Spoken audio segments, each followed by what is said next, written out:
Seigneur Jésus-Christ, et conduis toutes choses par ton Esprit Saint, Seigneur. Nous réclamons, Seigneur, ta présence en cet instant, Seigneur. Toi qui es le Dieu Tout-Puissant, Seigneur, conduis toutes choses maintenant, parle à nos cœurs, Seigneur, et aide-nous, Seigneur, à retenir ce qu'on va regarder aujourd'hui, Seigneur, par ta gloire, Seigneur, pour ta gloire, Seigneur. Je te remercie et je te rends grâce, Seigneur, au nom de Jésus. Amen. Amen.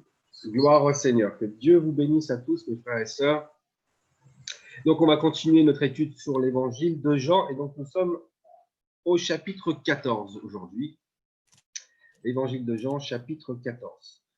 Je vous invite à prendre votre Bible.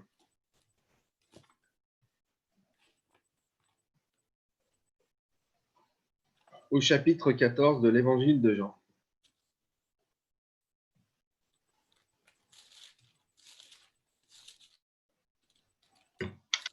Je vais le lire en cet instant et après on va le regarder. Évangile de Jean, chapitre 14, la Bible nous dit ici « Que votre cœur ne se trouble point. Croyez en Dieu et croyez en moi. Il y a plusieurs demeures dans la maison de mon Père. Si cela n'était pas, je vous l'aurais dit. Je vais vous préparer une place, et lorsque je m'en serai allé, et que je vous aurai préparé une place, je reviendrai et je vous prendrai avec moi, afin que là où je suis, vous y soyez. Vous savez où je vais, et vous en savez le chemin. » Thomas lui dit, « Seigneur, nous ne savons où tu vas, comment pouvons-nous en savoir le chemin ?» Jésus lui dit, « Je suis le chemin, la vérité et la vie. Nul ne vient au Père que par moi. Si vous me connaissiez, vous connaîtriez aussi mon Père, et dès maintenant vous le connaissez et vous l'avez vu. » Philippe lui dit, « Seigneur, montre-nous le Père et cela nous suffit. » Jésus lui dit, « Il y a si longtemps que je suis avec vous, et tu ne m'as pas connu, Philippe? Celui qui m'a vu a vu le Père. Comment dis-tu, montre-nous le Père? Ne crois-tu pas que je suis dans le Père et que le Père est en moi? Les paroles que je vous dis, je ne les dis pas de moi-même. Et le Père qui demeure en moi, c'est lui qui fait les œuvres. Croyez-moi, je suis dans le Père et le Père est en moi. Croyez du moins à cause de ses œuvres. En vérité, je vous le dis, celui qui croit en moi fera aussi les œuvres que je fais, et il en fera de plus grandes, parce que je m'en vais à mon Père, et tout ce que vous demanderez en mon nom, je le ferai, afin que le Père soit glorifié dans le Fils. Si vous demandez quelque chose en mon nom, je le ferai. Si vous m'aimez, gardez mes commandements. Et moi, je prierai le Père, et il vous donnera un autre consolateur, afin qu'il demeure éternellement avec vous, l'Esprit de vérité que le monde ne peut recevoir, parce qu'il ne le voit point et ne le connaît point. Mais vous, vous le connaissez, car il demeure avec vous, et il sera en vous. Je ne vous laisserai pas orphelin, je viendrai à vous. Encore un peu de temps et le monde ne me verra plus, mais vous, vous me verrez, car je vis et vous vivrez aussi. En ce jour-là, vous connaîtrez que je suis en mon Père et que vous êtes en moi et que je suis en vous. Celui qui a mes commandements et qui les garde, c'est celui qui m'aime. Et celui qui m'aime sera aimé de mon Père. Je l'aimerai et je me ferai connaître à lui. Jude, non pas l'Iscariote, lui dit, « Seigneur, d'où vient que tu te feras connaître à nous et non au monde ?» Jésus lui répondit, « Si quelqu'un m'aime, il gardera ma parole, et mon Père l'aimera. Nous viendrons à lui, et nous ferons notre demeure chez lui. Celui qui ne m'aime pas ne garde point mes paroles. Et la parole que vous entendez n'est pas de moi, mais du Père qui m'a envoyé. Je vous ai dit ces choses pendant que je demeure avec vous, mais le Consolateur, l'Esprit Saint, que le Père enverra en mon nom, vous enseignera toutes choses et vous rappellera tout ce que je vous ai dit. Je vous laisse la paix, je vous donne ma paix. Je ne vous donne pas comme le monde donne, que votre cœur ne se trouble point et ne s'alarme point. Vous avez entendu que je vous ai dit, je m'en vais et je reviens vers vous. Si vous m'aimiez, vous vous réjouiriez de ce que je vais au Père. Car le Père est plus grand que moi. Et maintenant, je vous ai dit ces choses avant qu'elles arrivent, afin que lorsqu'elles arriveront, vous croyiez. Je ne parlerai plus guère avec vous, car le prince du monde vient. Il n'a rien en moi, mais afin que le monde sache que j'aime le Père et que j'agis selon l'ordre que le Père m'a donné, levez-vous, partons d'ici. Amen. Gloire au Seigneur. Bien, on va regarder ce chapitre 14 de la parole de Dieu, de l'évangile de Jean. qui est, selon moi, un des plus merveilleux chapitres de la parole de Dieu pour ce qui concerne ce que le Seigneur Jésus-Christ est. Je vous rappelle qu'on a vu dans les chapitres précédents donc, que le Seigneur s'est manifesté au monde, a fait beaucoup de miracles pour montrer qui il était, pour essayer de faire comprendre à tous qui il était. Et puis, depuis les derniers chapitres que l'on a vus, le Seigneur s'adresse aux apôtres pour leur donner des enseignements bien précis et pour leur expliquer des choses essentielles. Dans ce chapitre, jusqu'au chapitre 17, c'est ce qui va se passer. Et dans ce chapitre 14, le Seigneur ici révèle véritablement à ses disciples, à ses apôtres, qui il est vraiment. Et j'aime beaucoup, évidemment, ce chapitre, mais on voit comment il commence, et comment il commence est merveilleux. Le verset 1 nous dit que votre cœur ne se trouble point. Croyez en Dieu et croyez en moi. Gloire au Seigneur pour ce verset où le Seigneur commence par dire, et on verra au verset 27, il redira la même chose, que votre cœur ne se trouble point. Le Seigneur ne veut pas que nous soyons troublés par quoi que ce soit. Le Seigneur ne veut pas que nous soyons dans la détresse. Le Seigneur ne veut pas que nous soyons dans la peur. Le Seigneur ne veut pas que nous soyons dans l'angoisse ou dans l'interrogation. Le Seigneur veut que les choses soient claires pour nous. Il est notre Dieu et il est tout-puissant. Et il veut que nous le sachions, que nous le comprenions et que nous puissions nous reposer sur cette vérité. Il est lui-même la vérité. Alléluia. Et c'est ce qu'on va regarder dans ce chapitre, c'est ce qu'il va révéler lui-même dans ce chapitre. Il va révéler entièrement qui il est. Et il commence tout de suite par nous dire ces choses, que votre cœur ne se trouble point. Et je crois que c'est important, vraiment en regardant ce chapitre, que nous soyons apaisés, que nous soyons tranquilles dans ce que nous croyons et en qui nous croyons. Nous croyons dans le seul et unique Dieu véritable. Il dit, croyez en Dieu et croyez en moi. Et ce verset pourrait résumer ce chapitre, en fait. Parce que croire en Jésus-Christ, c'est justement croire en Dieu. Alléluia. La parole nous dit au verset 2, « Il y a plusieurs demeures dans la maison de mon Père. Si cela n'était pas, je vous l'aurais dit. Je vais vous préparer une place. Et lorsque je m'en serai allé et que je vous aurai préparé une place, je reviendrai et je vous prendrai avec moi, afin que là où je suis, vous y soyez aussi. Vous savez où je vais et vous en savez le chemin. » Ici, le Seigneur va donc faire la promesse de son retour, va nous annoncer aussi que dans le ciel, il va y avoir une place que lui-même va préparer pour nous et qu'il va s'en aller bientôt pour le faire. Alléluia. Il dit donc qu'il y a plusieurs demeures dans la maison de mon Père. Si cela n'était pas, je vous l'aurais dit. Donc, en gros, il dit qu'il y a un espace pour nous dans le ciel, qu'il y a une place pour nous dans le ciel, et qu'il y a plusieurs demeures pour nous tous, et que lui, il s'en va maintenant pour nous préparer une place. Et il dit, si ce n'était pas ça, je vous l'aurais dit. S'il n'y avait pas la place pour tout le monde dans le ciel, le Seigneur l'aurait annoncé. Il aurait dit, attention, préparez-vous, il n'y aura pas de la place pour tout le monde. Il va falloir se battre, il va falloir courir plus vite que les autres pour y arriver parce qu'il n'y aura pas la place pour tout le monde. Et si c'était le cas, il nous l'aurait dit. Mais ce n'est pas ce qu'il a dit ici. Il a dit qu'il y a une place pour nous tous. Il y a plusieurs demeures. Il y a suffisamment de place pour tous ceux qui voudront bien accepter le Seigneur, comme leur Dieu, comme leur roi. Tous ceux qui vont l'accepter, tous ceux qui vont le recevoir pourront avoir une place. Et il s'en va bientôt pour la préparer, cette place. Parce que très bientôt, le Seigneur non seulement va monter dans le ciel pour préparer l'endroit, mais aussi, très bientôt, il va passer à la croix.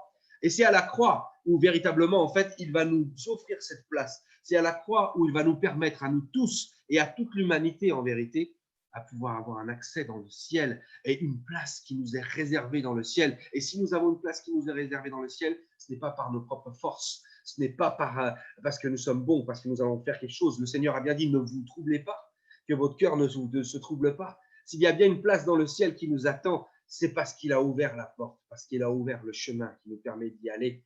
Et ce chemin est ouvert à tous, en vérité. Il y a plusieurs demeures, mais il y a la place pour tout le monde. Et le Seigneur va préparer l'espace, va préparer la place pour nous.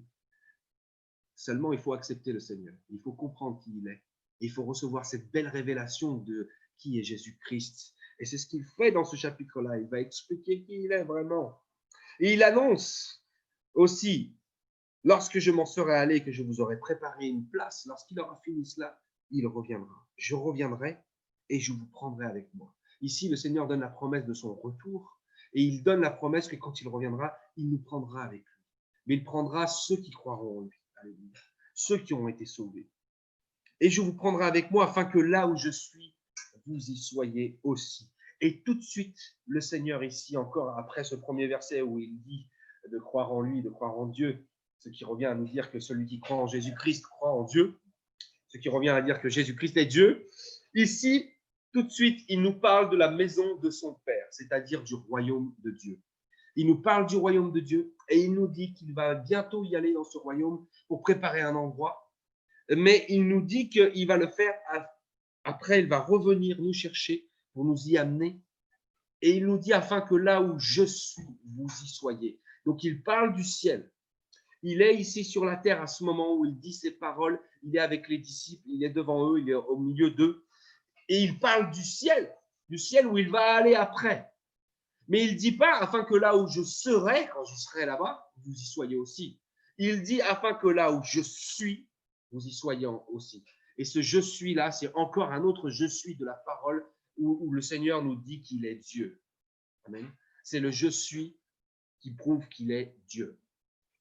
Et il nous dit qu'il va nous préparer une place dans le ciel. Il nous parle de ce ciel-là où il n'est pas encore, puisqu'il est là.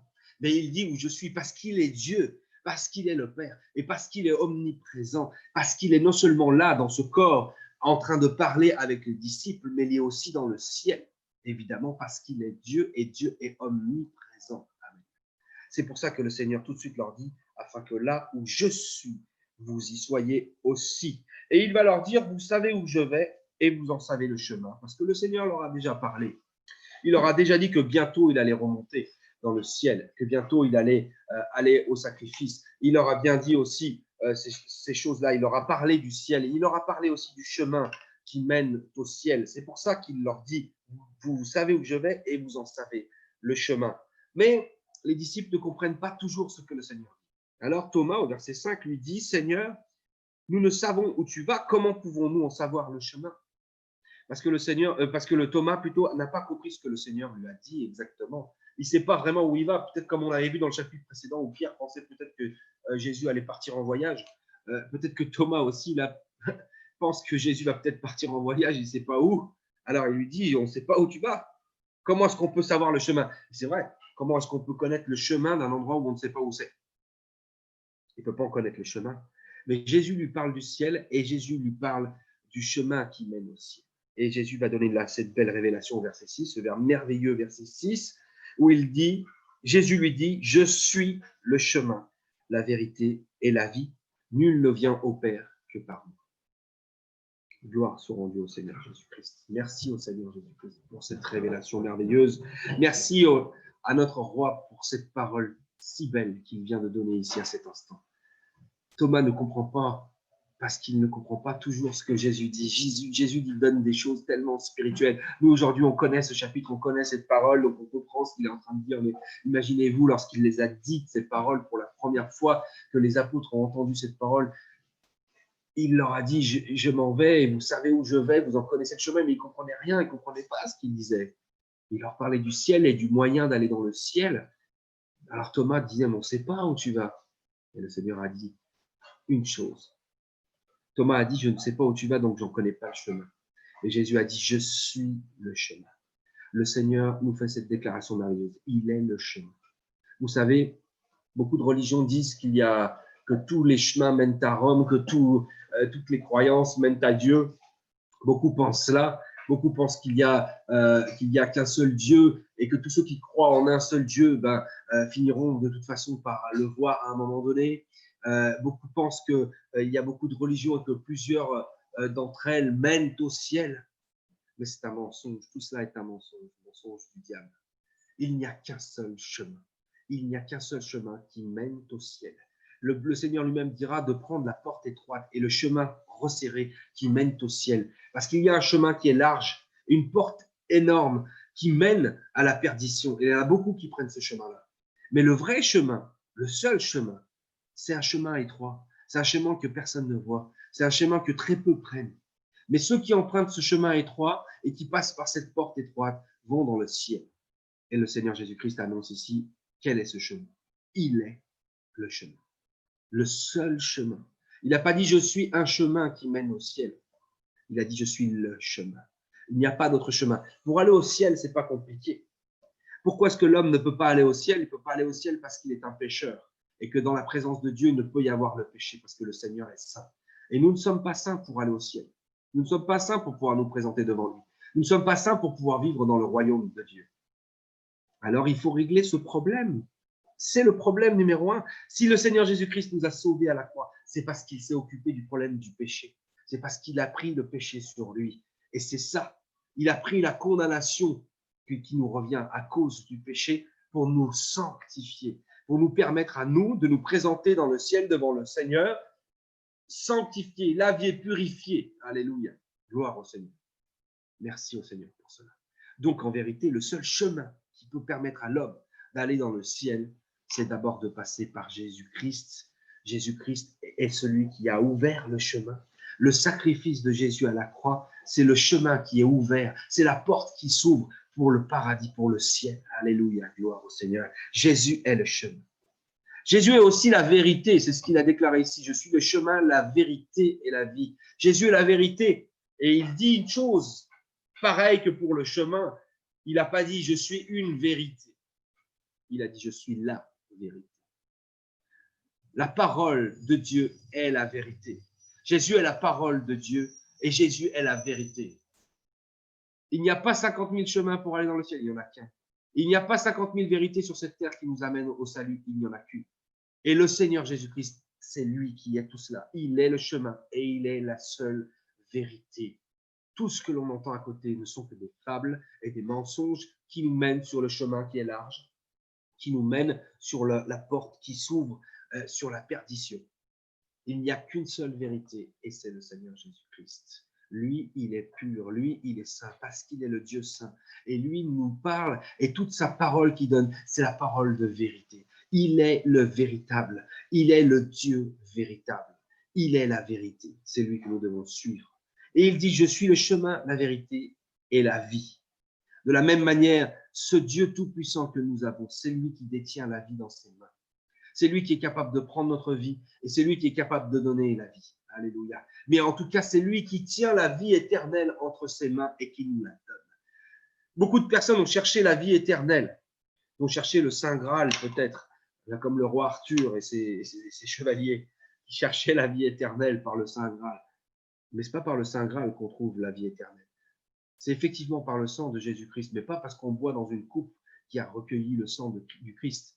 Non, parce qu'on croit en lui, parce qu'on croit en sa parole, parce qu'on croit en son sacrifice et qu'on se met sous le bénéfice de ce sacrifice. C'est comme ça qu'on obtient la vie éternelle. Et c'est lui qui la donne. Ce n'est pas une coupe, ce n'est pas autre chose, ce n'est pas la technologie humaine, ce n'est pas la médecine humaine qui nous permettra de vivre éternellement. Celui qui nous permet d'avoir la vie éternelle, c'est le Seigneur Jésus-Christ. Dieu, à la croix, nous a donné le pouvoir d'être pardonné de nos péchés, mais aussi de recevoir la vie éternelle. Jésus-Christ est le chemin, la vérité et la vie. Alléluia. C'est lui qui nous donne cette vie. Alors le Seigneur a dit, nul ne vient au Père que par moi. Ce qui veut dire que personne ne peut aller devant Dieu qu'en passant par Jésus-Christ. Personne ne peut se trouver dans le ciel, comme je l'ai dit tout à l'heure, dans la présence de Dieu, dans la sainte présence du Dieu Tout-Puissant, sans avoir d'abord passé par ce qui permet d'avoir ces péchés ôtés. Le Seigneur dit, je vous serai blanc comme neige, je ne me souviendrai pas de vos péchés, parce que le Seigneur a ôté nos péchés, il nous permet d'être blanc pur, comme neige, il nous a sanctifiés. Sans cela, il est impossible de se présenter devant le Seigneur. C'est pour ça qu'il dit, personne ne va au Père, nul ne vient au Père que par moi. Nul ne vient au Père qu'en passant par moi. Nul ne vient au Père que d'abord en passant par le sacrifice que Jésus-Christ a fait à la croix pour le permettre cela. On peut aller devant Dieu seulement parce que Jésus-Christ lui est allé à la mort à notre place. Parce qu'il a pris la condamnation à notre place. Donc, personne ne peut aller à Dieu sans passer d'abord par le sacrifice de Jésus-Christ. Voilà ce que le Seigneur dit ici dans ce verset. Gloire au Seigneur. Et j'ai envie de rendre grâce d'ores et déjà au Seigneur pour cela, parce que Dieu est merveilleux, le Seigneur est merveilleux. Il nous permet d'être sauvés, il nous permet d'aller dans sa sainte présence, il nous permet de recevoir la vie éternelle, parce qu'il est celui qui nous a révélé la vérité. Alléluia. Personne ne peut aller au ciel qu'en passant par le Seigneur Jésus-Christ. Le verset 7 nous dit, et là on rentre dans quelque chose de puissant, « Si vous me connaissiez, vous connaîtriez aussi mon Père. Et dès maintenant, vous le connaissez et vous l'avez vu. » Le Seigneur Jésus-Christ fait des révélations extraordinaires dans ce chapitre. Je vous ai dit, dans ce chapitre, il commence par dire « Ne vous troublez point, que votre cœur ne se trouble point. » Parce que là, ce qu'il révèle dans ce chapitre-là, c'est de quoi être tranquille. Parce que celui qui nous parle, c'est le Dieu Tout-Puissant. Celui qui nous parle, c'est celui qui va s'occuper de notre cas à tous, pour nous sauver, pour nous permettre d'avoir la vie éternelle, pour nous permettre d'aller dans le ciel. C'est pour ça qu'il dit « Ne vous troublez pas, il n'y a aucun souci. » Ce que le Seigneur va nous donner, c'est ce qu'il va nous donner au verset 27, c'est la paix. Mais cette paix, attention, c'est le Seigneur, Dieu Tout-Puissant lui-même qui va nous la donner. Il dit ici, après avoir dit qui il était, c'est-à-dire le chemin, la vérité et la vie, il a dit, si vous me connaissiez, vous connaîtriez aussi mon Père. Parce que celui qui connaît Jésus-Christ connaît Dieu, c'est ce que je vous ai dit tout à l'heure. Si on connaît Jésus-Christ, et si on sait vraiment qui il est et de quoi il est capable, alors on connaît Dieu, parce que Dieu seul peut nous sauver. Dieu seul peut s'occuper du péché. Dieu seul est le chemin. Dieu seul est la vérité. Dieu seul est la vie. Alléluia. Gloire au Seigneur. Donc, s'il dit ça, le Seigneur, c'est pour commencer à leur faire comprendre qui il est. Si vous me connaissiez, vous connaîtriez aussi mon Père. Et dès maintenant, vous le connaissez et vous l'avez vu. Voilà ce qu'il va dire encore à ceux qui sont présents. Thomas, tout à l'heure, n'avait pas compris ce que Jésus avait dit. Là, maintenant, c'est Philippe qui ne va pas comprendre ce que Jésus lui dit. Jésus lui dit, le Père, vous, dès maintenant, vous le connaissez et vous l'avez vu. Comment est-ce qu'il peut dire ça? Comment est-ce qu'il peut dire ça alors que les apôtres, ils suivent Jésus-Christ dans le but d'un jour de pouvoir voir le Père, un jour de pouvoir être dans le ciel avec Dieu. Et ils suivent le Seigneur parce qu'ils pensent qu'il est le Messie et que donc il doit les conduire. En fait, ce qu'ils veulent, c'est que Jésus leur montre à un moment donné Dieu.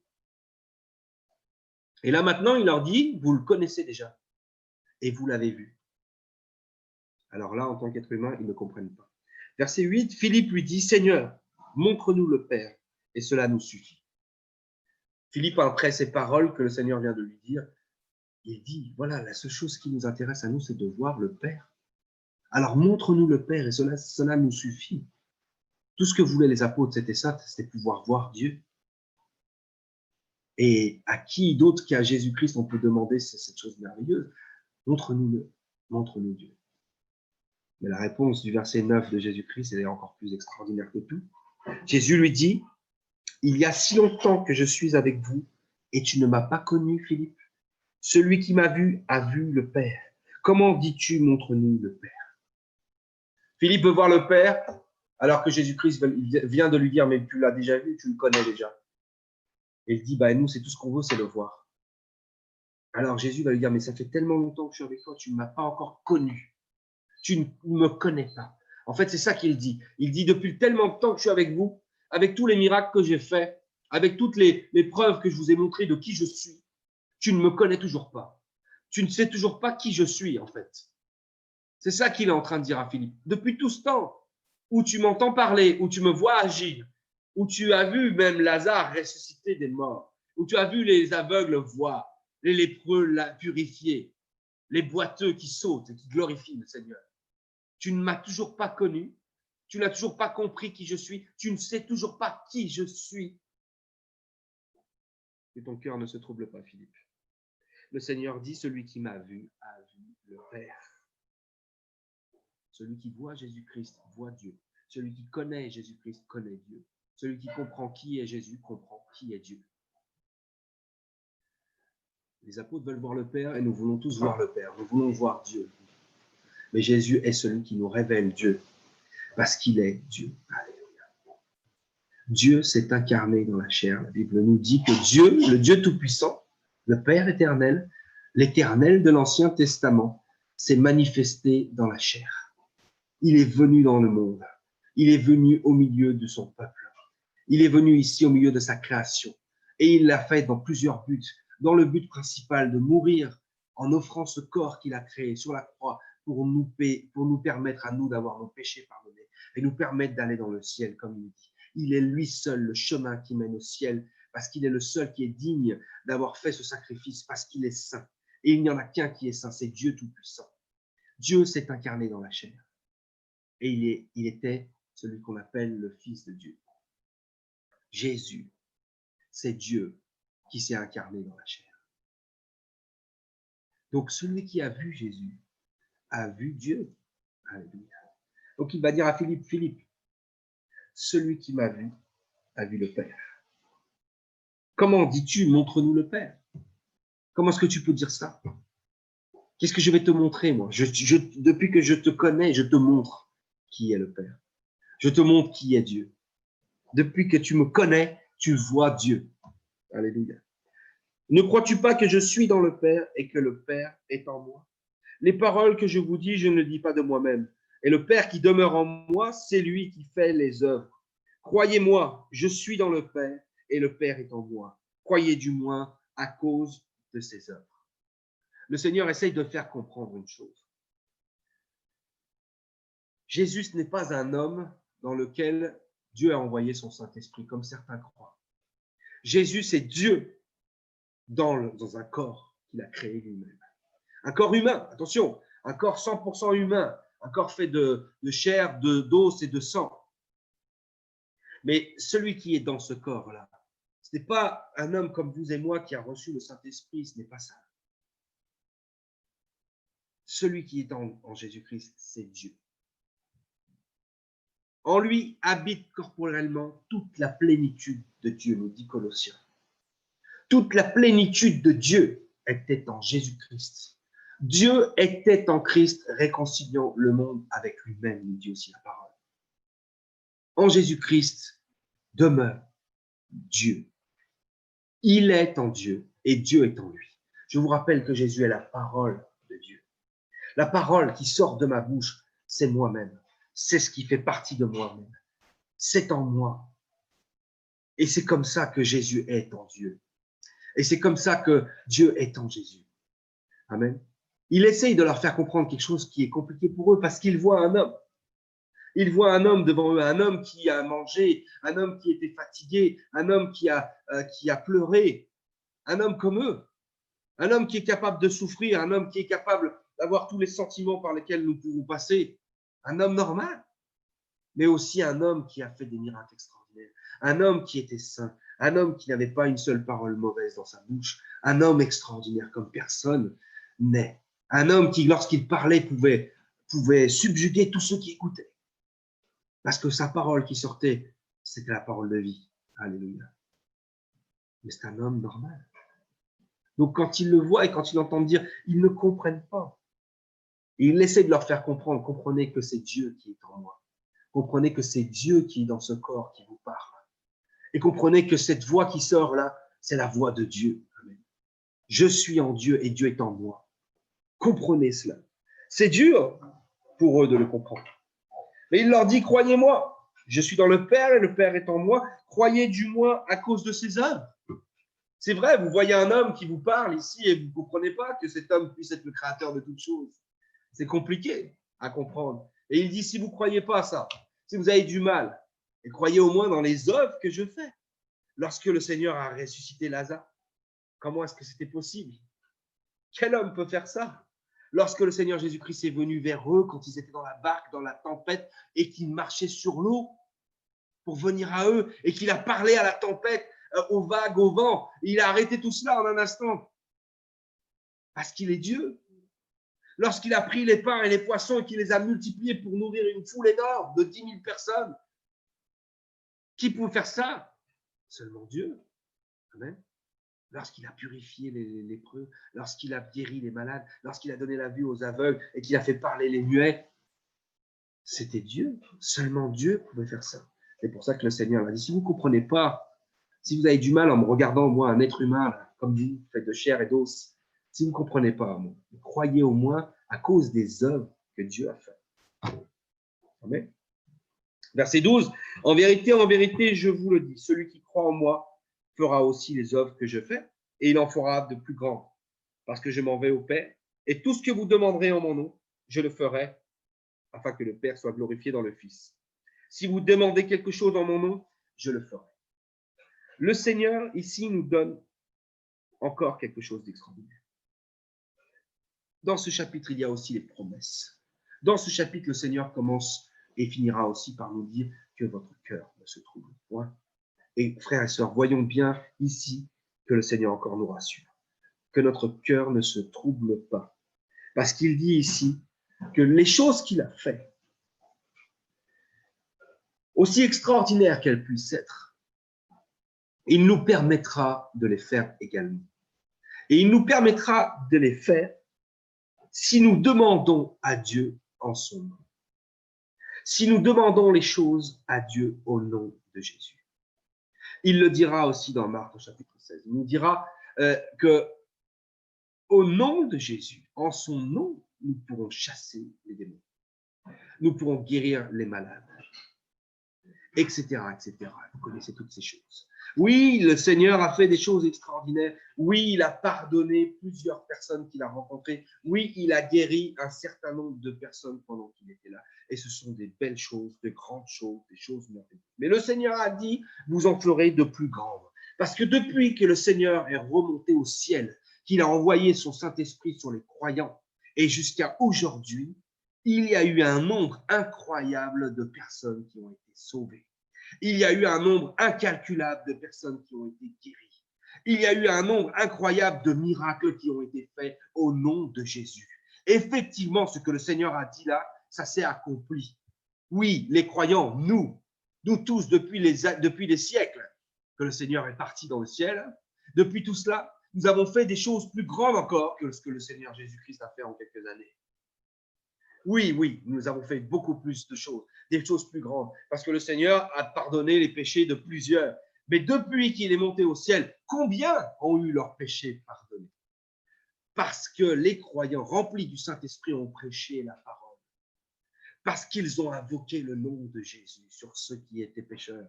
Parce qu'ils ont invoqué le nom de Jésus sur ceux qui étaient malades. Parce qu'ils ont invoqué le nom de Jésus pour chasser les démons et libérer ceux qui étaient démoniaques. Oh oui, depuis un certain temps, les chrétiens ont fait beaucoup de choses extraordinaires parce qu'ils l'ont fait en demandant dans le nom de Jésus, comme le Seigneur l'a dit. Faites cela, demandez les choses en son nom, et non seulement il va les donner, mais en plus Dieu va être glorifié à travers ça. Alléluia, gloire au Seigneur.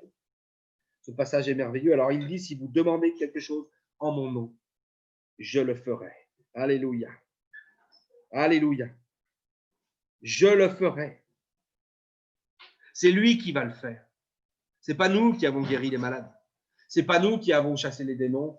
C'est pas nous qui avons sauvé les âmes. C'est lui qui le fait. Nous, ce que nous avons fait, nous avons simplement demandé en son nom.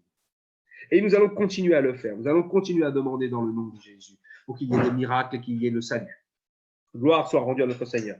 Au verset 15, le Seigneur va dire ici, et là maintenant, écoutons bien, parce que si le Seigneur Jésus-Christ a expliqué et a prouvé et a montré et a dit clairement en fait qu'il est le Père, maintenant il va nous dire clairement qu'il est le Saint-Esprit. Parce qu'il n'y a qu'un seul Dieu et il est saint. Et Dieu est esprit, on le sait. Donc le Saint-Esprit, c'est ce Dieu en qui nous croyons. Alléluia. Verset 15, si vous m'aimez, gardez mes commandements. Et moi, je prierai le Père, et il vous donnera un autre consolateur, afin qu'il demeure éternellement avec vous. L'esprit de vérité que le monde ne peut recevoir, parce qu'il ne le voit point et ne le connaît point, mais vous le connaissez, car il demeure en vous, et il demeure avec vous, et il sera en vous. Je ne vous laisserai pas orphelins, je viendrai à vous. Dans ce passage de ce chapitre, le Seigneur ici parle encore une fois d'une autre promesse. Il fait beaucoup de promesses. Pour ça, il dit que votre cœur ne se trouble point. Il fait des promesses. Il revient bientôt. Il fait des promesses. Tout ce que vous demanderez en mon nom, je le ferai. Il fait des promesses. Le consolateur viendra en vous, il demeurera en vous, le Saint-Esprit. Tout ça, ce sont les promesses que le Seigneur nous donne. Des promesses pour nous permettre de vivre le mieux qu'il soit possible, par sa grâce et par sa puissance. Alléluia. Donc, il dit que vos cœurs ne se troublent point.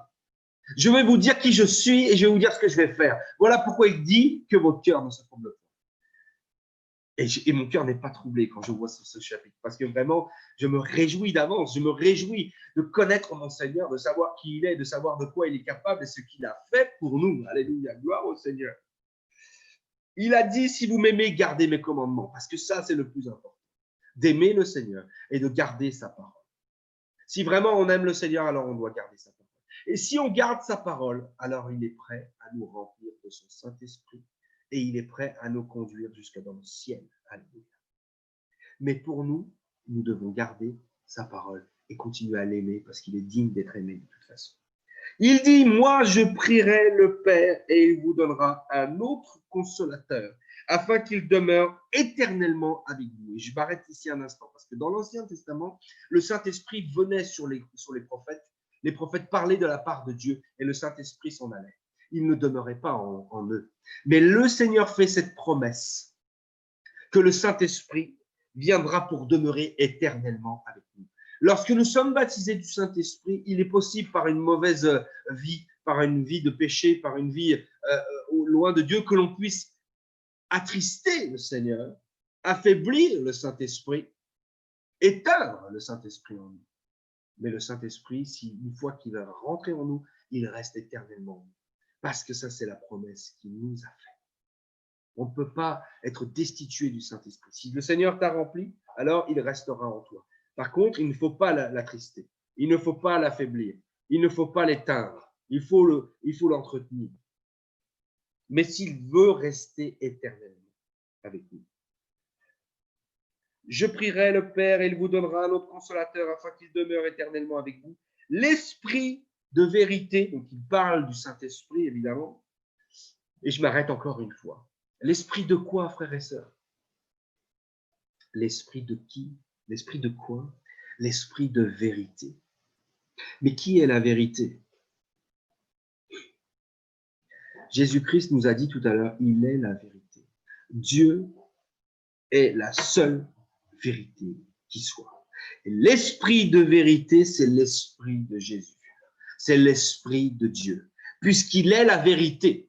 L'Esprit de vérité, c'est l'Esprit du Seigneur. Alléluia. Que le monde ne peut recevoir. Attention, ce n'est pas n'importe qui peut recevoir le Saint-Esprit. Il l'a dit au verset 15. C'est ceux qui l'aiment et qui gardent ses commandements. C'est ceux-là qui peuvent recevoir le Saint-Esprit. Parce que le monde ne peut recevoir le Saint-Esprit parce qu'il ne le voit point et ne le connaît point. Pourquoi le monde ne peut recevoir le Saint-Esprit? Parce qu'il ne voit pas et ne connaît pas cet esprit de vérité.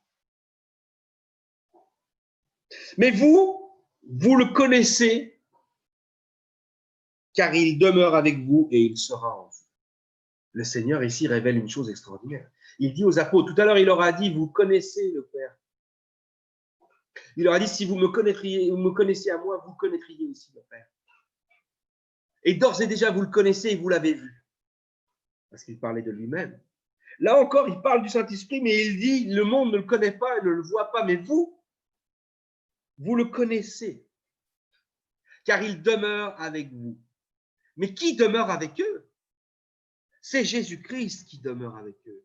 C'est lui-même qui demeure avec eux. Mais il est l'esprit de vérité, je vous l'ai dit. C'est lui la vérité.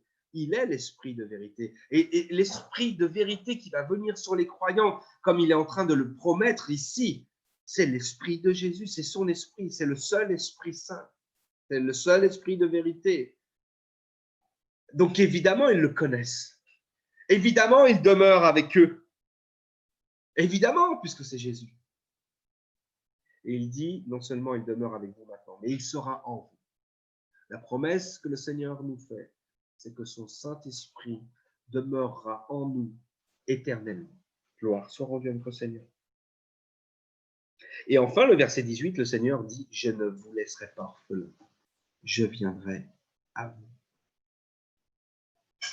Je ne vous laisserai pas orphelin, je viendrai à vous. Le Seigneur s'en va bientôt. Il leur a dit bientôt, je vais aller dans le ciel. Bientôt, je vais aller là-haut et je vais préparer quelque chose. Et ensuite, quand j'aurai fini, je reviendrai vous chercher pour vous amener là-haut. Ça, ce sera plus tard. Ça. Mais avant cela, je ne vous laisserai pas orphelin, je viendrai à vous. Avant ça, il dit, ne vous troublez pas. Depuis le début, il dit, ne vous troublez pas, que votre cœur ne se trouble pas. Je m'en vais, oui, je vais vous laisser. Mais dans pas longtemps, je vais envoyer le Saint-Esprit, un autre consolateur, parce que le Seigneur, c'est ce qu'il est. Le mot consolateur veut dire aussi, et peut être traduit, et est traduit dans la parole de Dieu dans d'autres endroits, comme avocat. Oui, le Seigneur Jésus-Christ est notre avocat. Alléluia, gloire au Seigneur.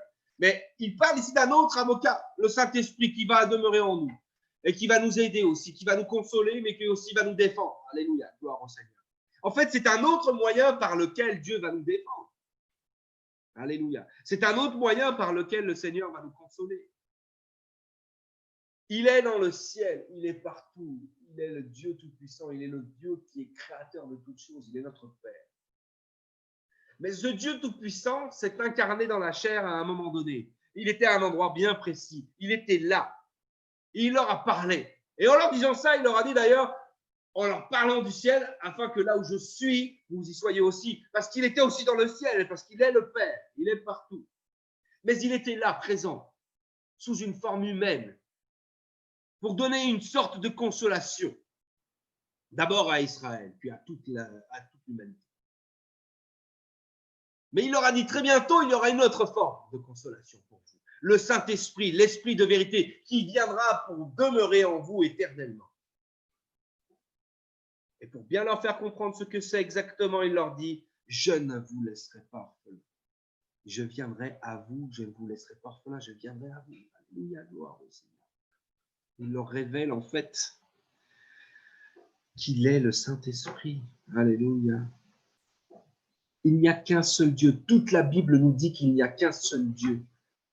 Mais le Seigneur Jésus-Christ lui-même nous a bien expliqué aux apôtres ici et à nous qu'il est le Père, qu'il est évidemment le Fils et qu'il est aussi le Saint-Esprit.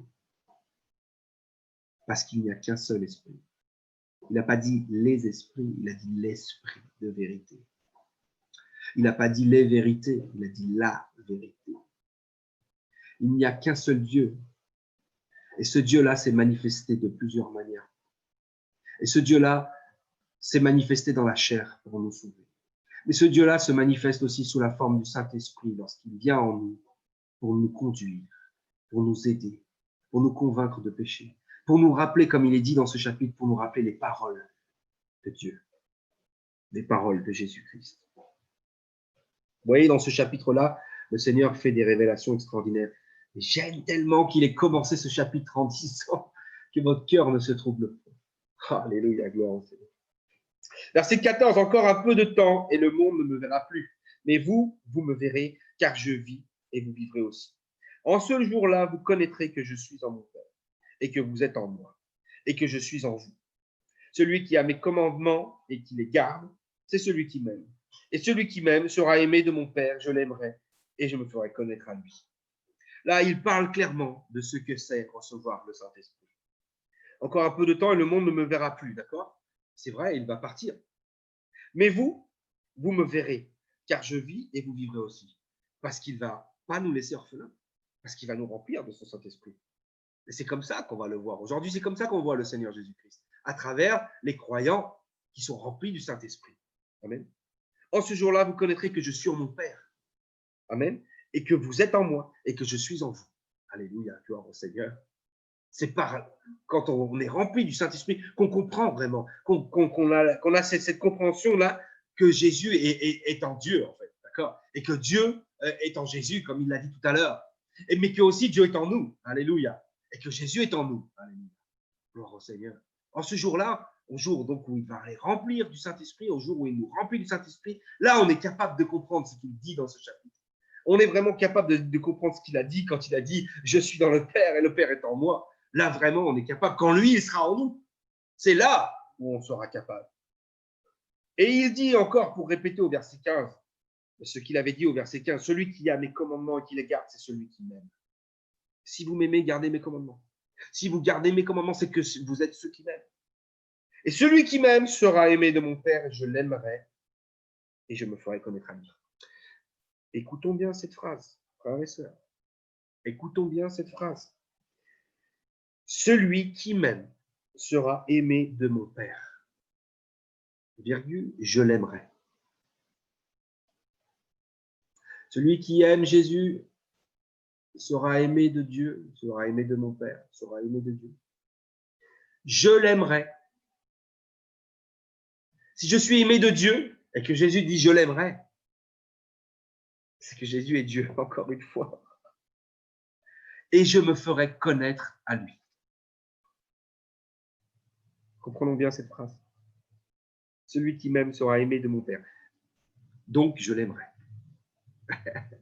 Puisqu'il est le Père. Il est le Père. Alléluia. Il est le Père. Mais Jésus, il parle aussi là parce qu'il est un être humain devant les apôtres. Il est un être humain devant les apôtres. Si on l'appelle le Fils de Dieu, c'est parce que cet être humain-là, il a été engendré par Dieu. C'est pour ça qu'on l'appelle le Fils de Dieu. Okay? Et c'est pour ça que lui, quand il parle de Dieu, il parle de son Père. Amen. Alléluia. Gloire au Seigneur. Mais quand il dit, il sera aimé de mon Père, je l'aimerai. Il est en train de nous dire que c'est lui qui est le Père, encore une fois. Et il dit, je me ferai connaître à lui. Celui qui aime vraiment Jésus et qui garde ses commandements. Jésus prend plaisir à faire une chose, à se faire connaître à lui. Alléluia, gloire au Seigneur. Et nous aimons Dieu, nous aimons le Seigneur tellement. Et je l'aime encore plus parce qu'il m'a révélé vraiment qui il est. Non, il n'est pas un homme qui meurt éternellement sur une croix dans les églises.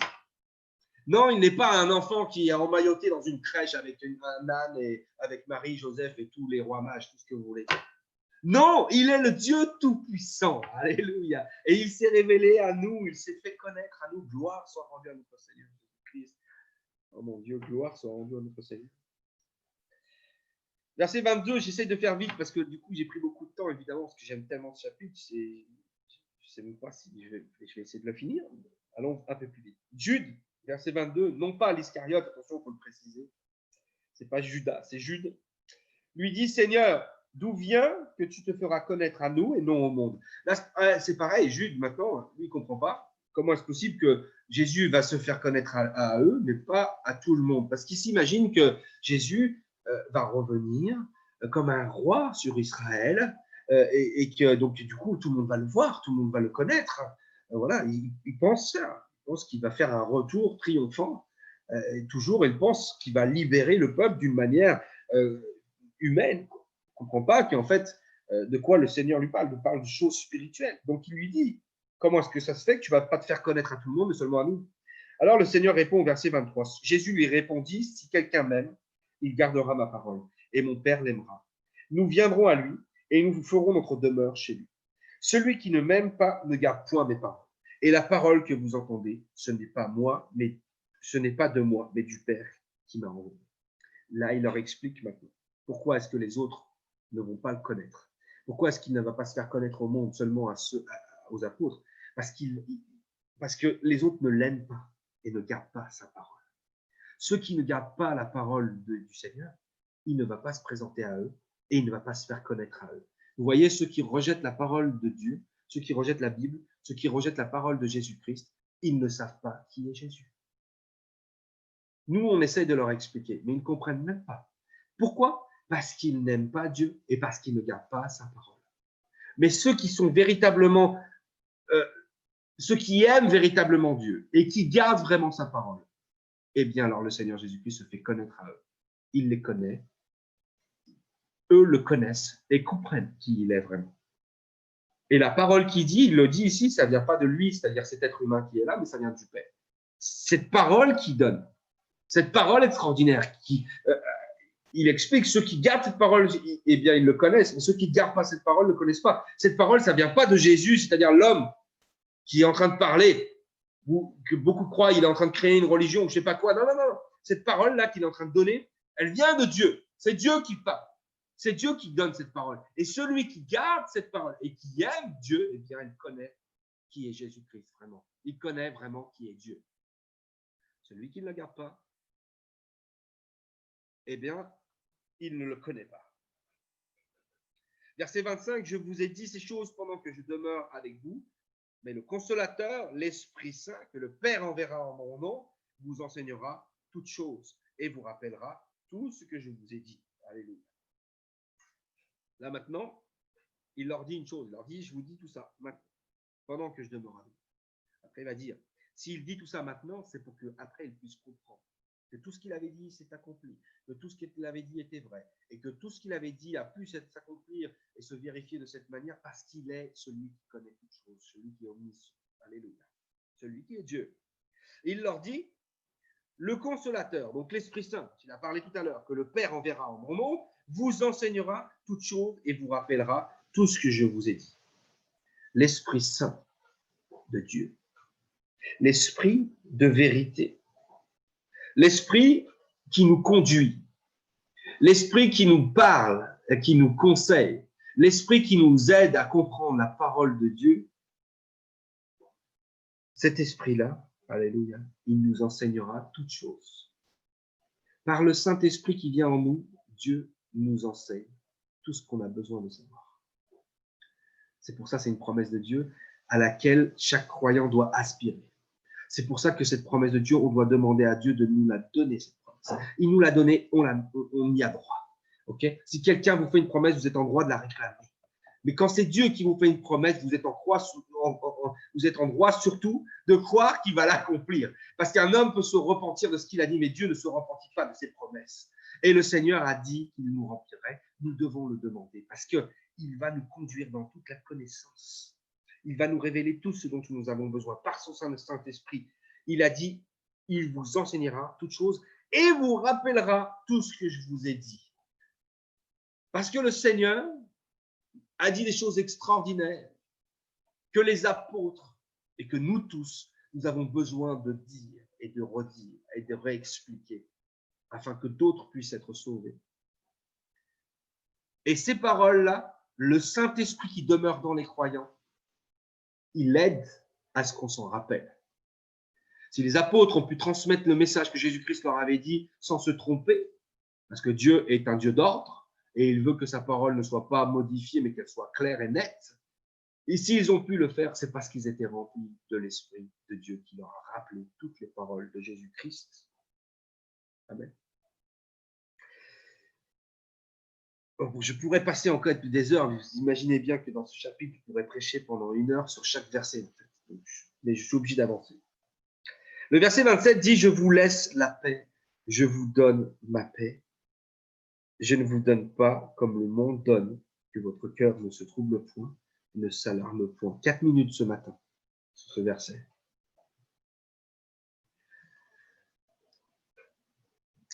Je vous donne la paix.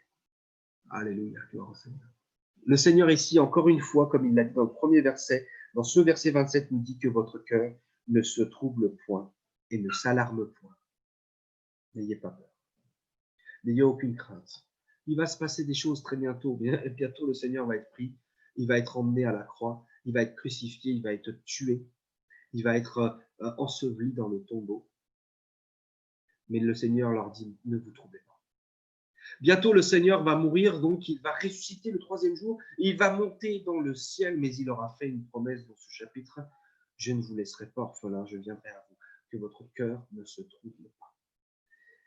Le Seigneur nous dit tout ça pour nous dire, je vous laisse ma paix. Je vous laisse la paix, je vous donne ma paix. Attention, que votre cœur ne se trouble pas. Parce que je ne vous donne pas comme le monde donne. La paix que le monde donne, c'est une paix qui est éphémère, une paix qui est fausse, une paix qui ne tient pas, une paix qui ne dure pas. Aucune paix dans ce monde ne dure. Aucune paix dans ce monde n'est véritable. Mais celui qui est le chemin, la vérité et la vie, lui, la paix qu'il donne, c'est une paix éternelle. Le Seigneur nous a donné une paix éternelle. Le Seigneur ne veut pas qu'on soit troublé. Le Seigneur ne veut pas qu'on ne comprenne pas la Trinité, qu'on dise c'est un mystère. Ça, ce n'est pas la volonté de Dieu. Lui, il veut qu'on soit clairement positionné sur ce que l'on croit. On croit qu'il n'y a qu'un seul Dieu. Et la Bible ne contredit pas ce fait, bien au contraire. Parce que Jésus est Dieu. Parce que le Saint-Esprit est Dieu. Alléluia. Gloire au Seigneur. Et le Seigneur l'explique bien ici. Il dit que votre cœur ne se trouble pas. Je vous donne de quoi être dans la paix. Je ne vous donne pas la paix que le monde peut vous dire. Voilà, les gens vont dire, attendez, on va vous expliquer la parole de Dieu, on va vous expliquer pourquoi, on va vous expliquer comment. Bon, là, il y a un mystère. Bon, ce mystère-là, bon, bah, voilà, c'est comme ça. On ne va pas tout savoir non plus. Non.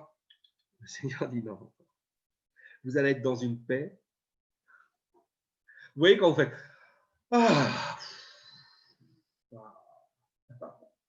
c'est cette paix-là. Je suis tranquille. Je sais parfaitement qui j'ai cru.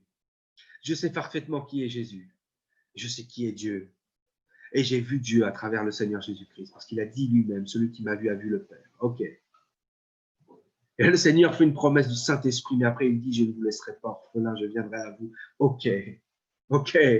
J'ai compris tout ça. Gloire au Seigneur. Tout ça, ça me donne une paix.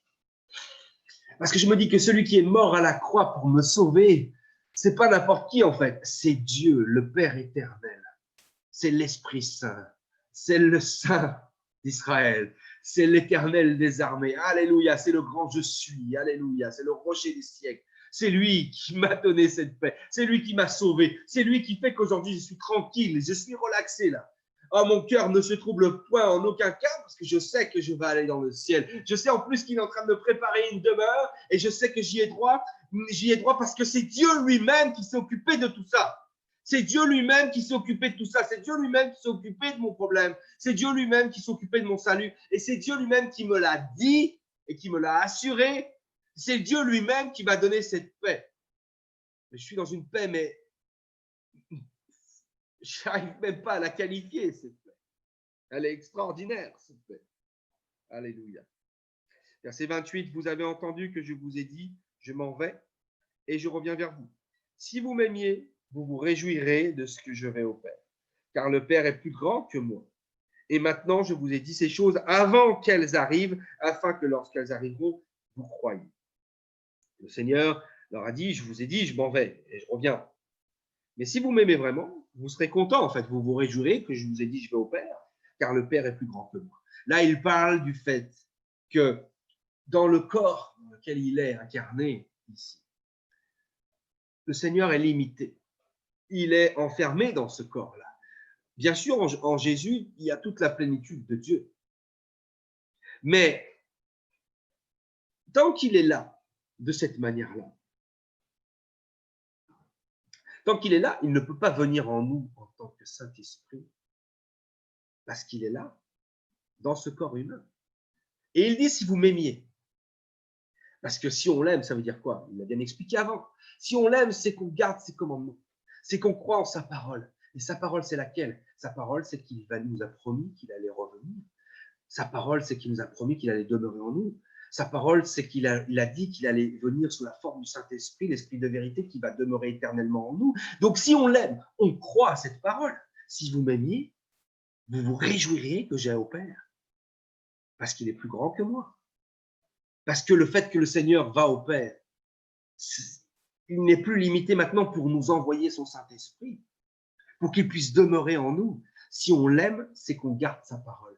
Donc, si on l'aime, on peut se réjouir qu'il va monter dans le ciel comme il l'a dit, parce qu'il a dit, une fois que je serai là-bas, je vous enverrai le Saint-Esprit.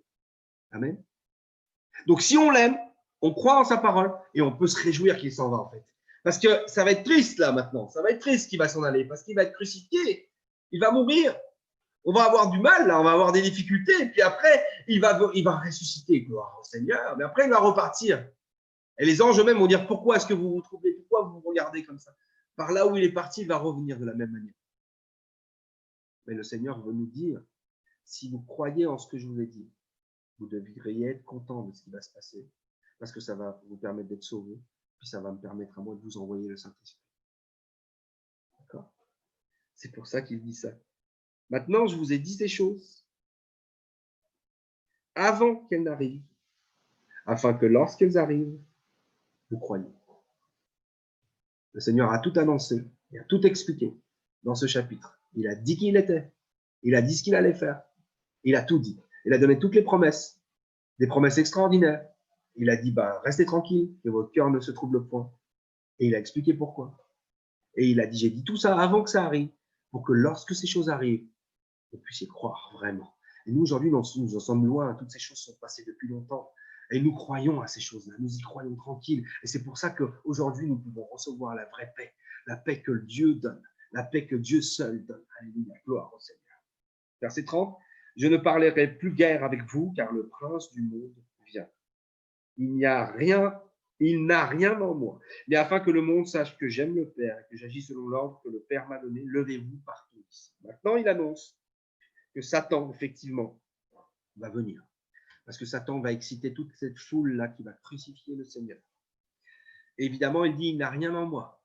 Parce que si Satan a pu mettre le péché en nous, les êtres humains, il a pu nous corrompre, nous conduire à pécher, nous conduire à mal penser ou à mal agir. Il n'a rien en Jésus-Christ, parce que lui, il est saint, évidemment. Alléluia. Alors maintenant, il dit, afin que le monde sache que j'aime le Père et que j'agis selon l'ordre du Père m'a donné, levez-vous partout ici. Maintenant, pour que le monde puisse être témoin de ce qui va se passer, puisse être témoin que Jésus va aller mourir sur la croix pour les péchés du monde, pour que le monde entier puisse le voir et le savoir, parce que le monde entier le sait, et le monde entier l'a vu. Alors, il leur a dit, maintenant on y va. Et on verra par la suite ce qui se passera, frères et sœurs. Amen. Gloire soit rendue à notre Seigneur. Je termine maintenant sur ça. Ce chapitre est tellement merveilleux. Frères et sœurs, je vous invite à le lire et à le relire encore, et à le méditer, et à le partager, à en parler à tous. Le Seigneur a dit à tous ceux qui l'ont écouté ici qui il était vraiment. Il leur a expliqué, eux, ils n'ont pas tout compris, mais il leur a expliqué afin qu'ils puissent comprendre vraiment. Et on verra plus tard, quand on sera dans le livre des Actes, que dans l'Acte chapitre 2 et au verset 38, celui qui était présent ce jour-là, Pierre, lorsqu'il a entendu Jésus-Christ lui dire qu'il était le Père, qu'il était le Saint-Esprit, et qu'il avait entendu aussi dans Matthieu au chapitre 28, que le Seigneur lui commandait de baptiser ceux qui auront cru au nom du Père, du Fils et du Saint-Esprit.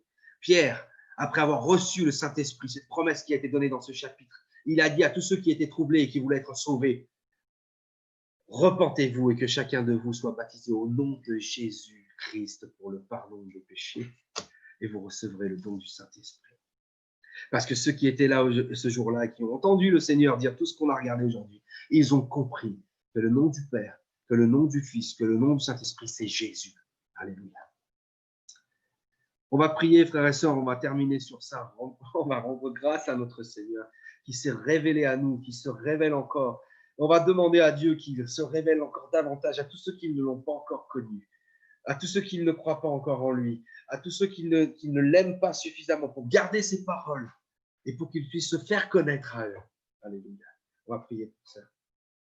Seigneur de gloire, je te rends grâce au Père céleste. Merci, mon roi, pour ta parole qui est tellement merveilleuse, Seigneur. Je te remercie et je te rends grâce en cet instant. Je te prie, Seigneur, de continuer l'œuvre que tu as commencée ici, Seigneur. De continuer à te révéler à ceux qui t'aiment, à ceux qui gardent ta parole, Seigneur. Mais fais en sorte que ceux qui ne l'ont pas encore reçu, Seigneur, puissent ouvrir leur cœur, recevoir ta parole, croire véritablement en toi et que tu puisses te révéler librement à eux pour leur faire comprendre qui tu es vraiment. Tu es le Dieu Tout-Puissant et ton nom est le seul nom. Ton nom est le seul nom par lequel nous sommes sauvés. Ton nom est le seul nom que nous devons invoquer lorsque nous voulons guérir les malades, lorsque nous voulons chasser les démons, lorsque nous voulons baptiser quelqu'un. Seigneur, c'est ton nom, le nom de Jésus que nous devons invoquer. Parce que tu nous l'as dit toi-même, Seigneur. Oh, tout ce que nous demanderons en ton nom, tu le feras. Oh Seigneur Jésus, sois glorifié. Sois glorifié par notre foi en ton nom saint, Seigneur. Oh Dieu de gloire, je te rends grâce et je te remercie. Merci pour ta parole merveilleuse que nous avons vue aujourd'hui et qui te révèle, Seigneur. Tu es le Dieu de gloire. Et merci, Seigneur, de nous l'avoir révélé. Et merci pour ta parole qui est merveilleuse, Seigneur. Je te rends grâce et je te remercie. Bénis tous ceux qui ont entendu cette parole aujourd'hui.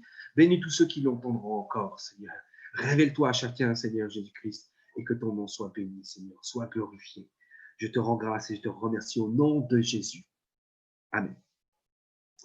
Amen, frères et sœurs. Que Dieu vous bénisse à tous.